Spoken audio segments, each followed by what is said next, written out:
Bonjour, je m'appelle Thierry Clou, je suis rédacteur en chef du magazine Le Pêcheur de France et je vais vous parler ce matin d'un montage particulier qu'on appelle le montage texan. Comme son nom l'indique, ce montage est d'origine américaine. Il a été créé pour pêcher le poisson emblématique des États-Unis, le black bass. Ce montage a une particularité et un très gros intérêt, c'est que vous pouvez le voir ici.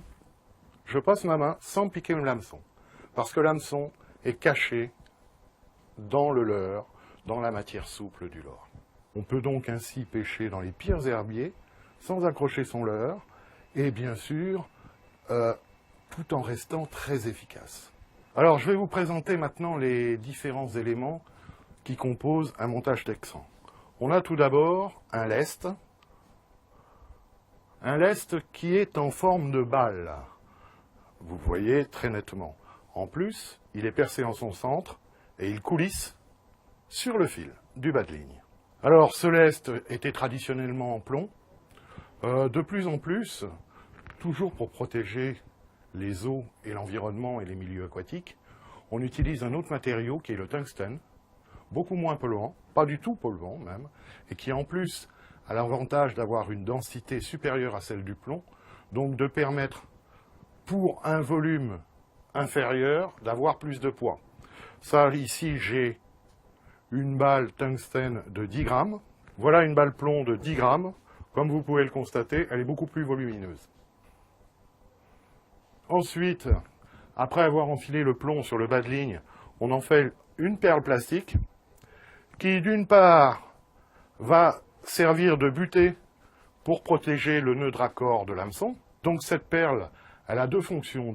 En premier, elle sert de butée pour éviter que les chocs du plomb contre le nœud de liaison avec l'hameçon détériorent le nœud et que le nœud finisse par casser. C'est une protection. Deuxième chose, comme je ne sais pas si on peut l'entendre au niveau du son, mais à chaque fois qu'il y a mouvement, il y a un cliquetis.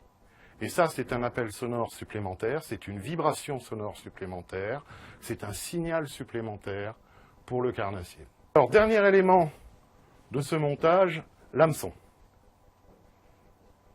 Alors, c'est un hameçon spécifique, et vous voyez qu'à l'anneau où on accroche le bas de ligne, vous avez une hampe qui n'est pas rectiligne, mais qui forme une courbure très nette.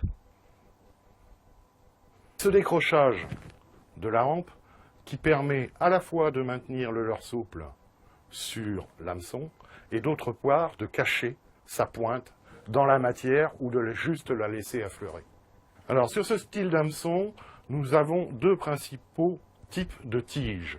Nous avons la tige droite, straight gape, comme disent les Américains. Nous avons également la tige beaucoup plus courbe, wide gape. Alors chacune de ces tiges a une fonction. La tige droite va convenir pour des leurres souples de ce type, qui sont en gros des formes de verre. Par contre, si nous avons en guise de leurre une imitation de petit poisson, cette forme-là sera beaucoup plus adaptée car on pourra intégrer le ventre, alors que là, on ne pourrait pas intégrer le ventre de la proie. Donc c'est ce qui permettra de passer dans les obstacles, les herbiers, les branchages, sans s'accrocher, mais qui permettra aussi de bien piquer le poisson. Bon, maintenant, vous connaissez tous les avantages et comment réaliser un montage texan. En France et dans toute l'Europe, vous pouvez l'utiliser pour tous nos carnassiers. Il est très utile pour le sandre en particulier, qui aime les endroits très encombrés, mais pour la perche, pour le brochet, même pour le silure avec des très gros hameçons et des très gros leurres, c'est un montage très performant. Et surtout, n'oubliez pas, n'hésitez pas de le lancer dans les pires endroits, c'est un montage anti-accro.